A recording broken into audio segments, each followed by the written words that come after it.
नमस्कार, मैं हूं ज्ञानेंद्र तिवारी और आप देख रहे हैं विस्तार न्यूज। आज दिन भर की बड़ी हलचल पर विस्तार से बात करने का टाइम आ गया है, वक्त आ गया है। हर बात विस्तार से बताएंगे, स्पेशल रिपोर्ट में सब कुछ समझाएंगे। शुरुआत आज दिन की सबसे बड़ी खबर से करेंगे, उसी खबर से करेंगे जो कल सूत्रों के हवाले से बताई थी और आज तस्वीरों के हवाले से बता रहे हैं।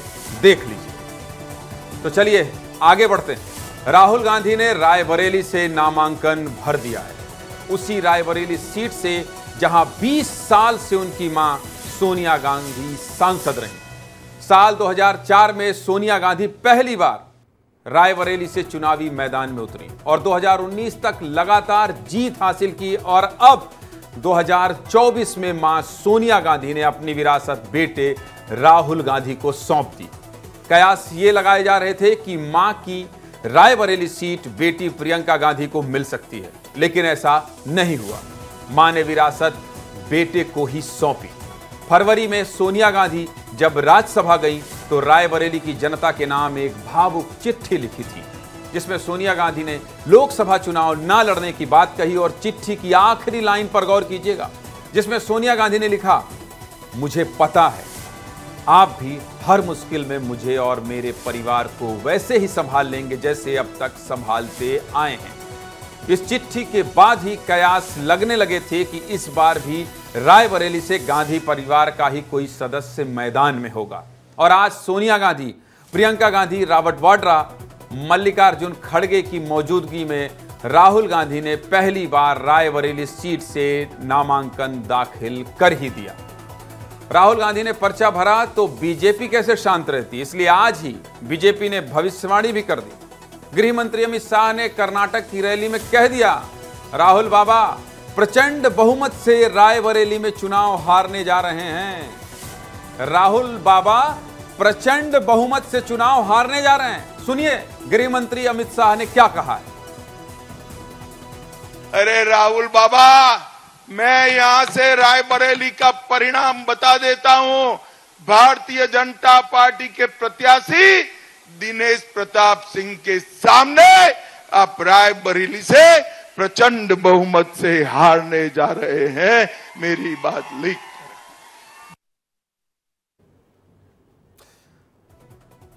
बीजेपी के चाणक्य अमित शाह कह रहे हैं, क्या कह रहे हैं सुन लिया आपने। राहुल बाबा चुनाव हार रहे हैं तब तो पक्का आंकड़ों के साथ ही बोल रहे होंगे। रायबरेली में कांग्रेस का गिरता वोट शेयर इस बात की ओर लगातार संकेत दे रहा है कि इस बार रायबरेली सीट भी कांग्रेस के लिए पूरी तरह से सुरक्षित नहीं है, सेफ नहीं है। वो कैसे, आप समझना चाहते हैं? चलिए समझा देता हूं। रायबरेली में पिछले 3 चुनावों की बात करें तो साल 2009 में कांग्रेस को 72% वोट मिले, जबकि बीजेपी को मात्र 4% वोट मिले। साल 2014 में आ जाइए, कांग्रेस को 64% वोट मिले, बीजेपी 4% से बढ़कर 21% तक पहुंच गई। साल 2019 का भी सुन लीजिए, कांग्रेस को 56% वोट मिले और जो बीजेपी 2009 में 4% पर थी वो 2019 में कहां पहुंच गई? 38% पर पहुंच गई। यानी 3 चुनावों में कांग्रेस का वोट शेयर 16% तक गिर गया और बीजेपी का वोट शेयर 34% तक बढ़ गया। इसलिए मैं कह रहा हूं, अब आप समझ रहे हैं, ना मैं क्यों कह रहा हूं कि रायबरेली सीट भी कांग्रेस के लिए एकदम सुरक्षित नहीं है। बीजेपी का जो बढ़ता ग्राफ है वही बीजेपी के भरोसे को भी बढ़ा रहा है और इसलिए गृह मंत्री कह रहे हैं, राहुल बाबा प्रचंड बहुमत से हारेंगे। लेकिन आज रायबरेली से ज्यादा चर्चा अमेठी सीट की हो रही है। क्यों हो रही है? चलिए इस पर भी बात कर लेते हैं। अमेठी आपको याद है? अमेठी की क्यों हो रही है? 25 साल बाद अमेठी सीट पर गांधी परिवार से बाहर किसी को टिकट दिया गया है। कई दिनों की लुका छिपी के बाद राजीव गांधी के करीबी किशोरी लाल शर्मा को अमेठी से चुनावी मैदान में उतारा गया है।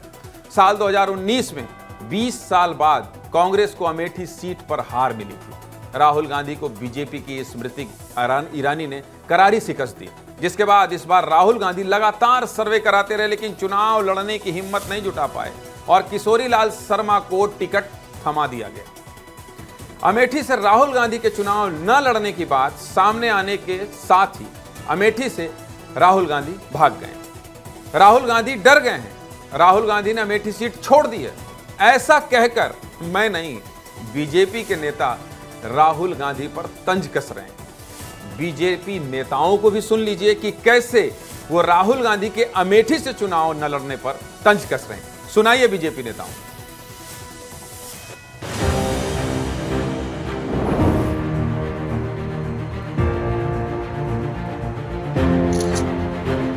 कांग्रेस पार्टी चुनाव में एक वोट पड़ने से पहले ही अमेठी से अपना हार स्वीकार कर चुकी है। निश्चित हार रायबरेली से भी राहुल गांधी की होने वाली है और प्रियंका जी ने तो रण के पहले रण छोड़ हो गई, तो किसका क्या कर सकते हैं। ये दिखाता है कि हार का डर कहां कहां लेकर जा रहा है। ये परिवार समझ रहा है कि उसके पैरों तले जमीन खिसक चुकी है।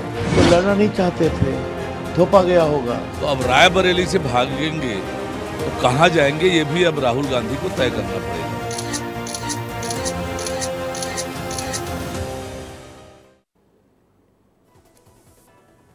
मौका तो आप ही ने दिया है साहब। मौका देंगे तो बीजेपी के नेता चुनाव के समय कैसे चूकेंगे, कैसे पीछे रहेंगे। कैसे मौका दिया है? राहुल गांधी देश भर में घूमते रहे और कहते रहे डरो मत, डरो मत, और खुद चुनाव से पहले ही अमेठी में मैदान छोड़कर बीजेपी को मौका दे दिया। इधर कांग्रेस के दिग्गज उत्तर प्रदेश में नामांकन करने पहुंचे। उधर प्रधानमंत्री ने एक बार फिर शहजादे कहकर जमकर निशाना साधा है। सुनिए, प्रधानमंत्री मोदी ने राहुल के रायबरेली से चुनाव लड़ने और अमेठी से चुनाव न लड़ने पर क्या कह रहे हैं। सुनाइए पीएम मोदी को। मैंने पहले ही बता दिया था कि शाहजादे वायनाड में हारने वाले हैं और हार के डर से जैसे ही वायनाड में मतदान समाप्त होगा वो दूसरी सीट खोजने लग जाएंगे।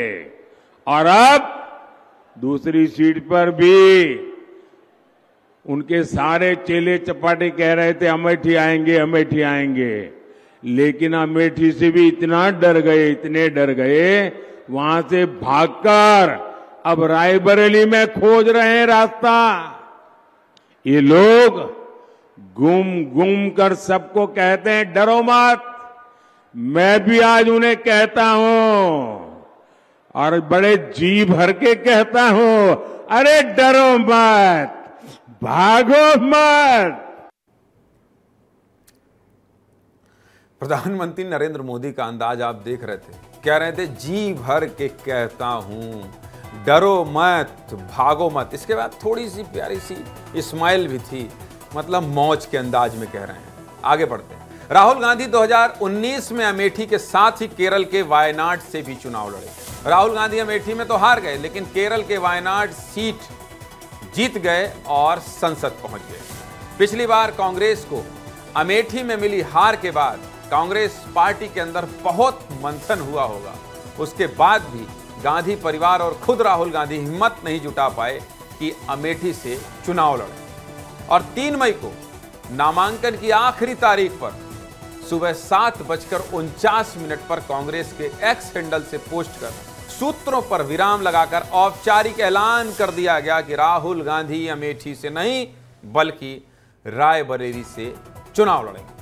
राहुल गांधी ने अमेठी सीट छोड़ दी तो राहुल गांधी को पिछले चुनाव में हराने वाली और इस बार भी अमेठी से मौजूदा प्रत्याशी स्मृति ईरानी ने भी कह दिया है। क्या कहा है? गांधी परिवार ने चुनाव से पहले ही हार मान ली है। अब जब प्रधानमंत्री मोदी को आपने सुना, गृह मंत्री अमित शाह को सुना, बीजेपी नेताओं को सुना, तो फिर स्मृति ईरानी जो अमेठी से बीजेपी की प्रत्याशी हैं, उनका बयान भी सुनना आपके लिए जरूरी है। इसलिए पहले बयान सुनिए, फिर आगे बढ़ते हैं।